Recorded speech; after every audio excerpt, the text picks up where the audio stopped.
We speak. We write. We do language. Hello, and welcome to my studio. I'm honored to share with you a short selection from my novel in progress titled The Cemetery Boys. The novel attempts to examine a time when various neighborhoods in Los Angeles and their differing ethnic and racial populations coexisted in often interdependent ways. I take on sweeps of California history. History is not only rooted in national and cultural intersections, but in transnational migrations to California. Consequently, the novel takes me from Punjab to Haiti, from Germany to the Philippine island of Luzon, to characters laboring in the fields of California or working in the city streets that make up ethnic Los Angeles. The section takes place in 1938 in the migratory corridors of California. Once they reach their destination, say, at the outskirts of the Ingram Ranch in Poplar, perhaps Simi Valley Apricot Farms, or in Delano, where there might be vacancies in the government-sponsored Camp 101, the boy accompanied Pa to canvass for harvest news, to collect labor updates because winds of discontent, picket lines, and police bulls, merciless deportation officers posed just as much danger as the lawlessness of the fields where everyone worked in deep-chilled mornings or under a 3-digit degree sun, beneath the radar of what was fair and safe.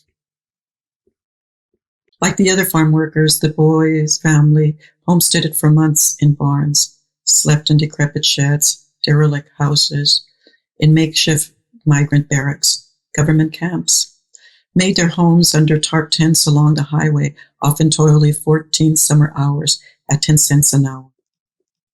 They knew aplenty about the heat, the swells of spider bites, the relentless itch of bed bugs, of red ant bonsai, humid nights that burglarize sleep, the violent crack of morning, the white clouds congealing like curdled clumps of rotten milk. Even after atole was served for breakfast, noisy intestines still bloated with complaining want. Even after a corn mesh gorda was devoured for dinner, the meals were barely insufficient at recruiting energy for another back-intensive day of picking seasonal fruit, harvesting annual vegetables. Pa paired up with his oldest, Sayula. The boy worked with his younger sister, Pomposa. And Ama had close to the baby, Adalea. Camouflaged in long sleeves, gloves, rubber bands around their trouser ankles, their mouths and noses pressed under the bandanas. The boy's family appeared indistinguishable from the other farm workers to the truck drivers who collected them before sunrise and drove them to their designated harvesting sites. At sunset, they still resembled one another as they emerged from the fields and orchards, clutching empty water bottles, holding a child's hand, their faces wrapped with the fine gauze of white dust under the wide-brimmed hats or sunbonnets, their shoulders harmed after laying out raisin grapes or stacking tomato crates, their backs damaged after hauling pounds of cotton or plucking tangerines and apples.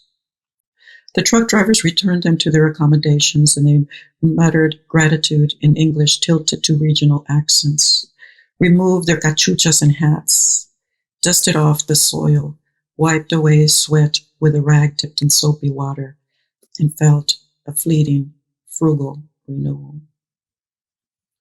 At sundown, the kindling in the small portable stove crackling, Ama set out to burning candles, to conjuring the mathematical sorcery necessary to find the extra meal inside the calculated equation of never enough.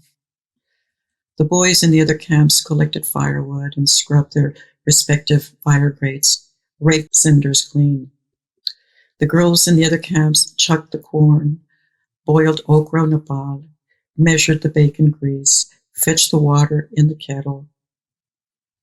But the women in all the labor camps, labored the fields, baked the bread, rolled the tortillas, treated the lice, taught the alphabets, recited the prayers, repeated the folk tales, bathed the youngins, darned the socks, lifted the screeching, steamy kettles to brew teas for baby or spousal colic, for ridding earaches and backaches, for breech or birthing babies, for easing monthly cramping, cooling a woman's change, for burying buds not yet fully bloomed. Each fireside glow casting shadows on their glistened grimaces, the dimming circles of cinders sputtering upon their glassy, exhausted eyes. Dishes cleaned, candles extinguished. The children cocooned atop corn-husk beds. A weak drone of nocturnal insects over someone's dozy harmonica bedtime tunes. The women waved their caressing lanterns at one another, the lone lamplights like sparks of fireflies, the cold black night tightly wedged between them. Thank you so much. Love you guys. Stay safe.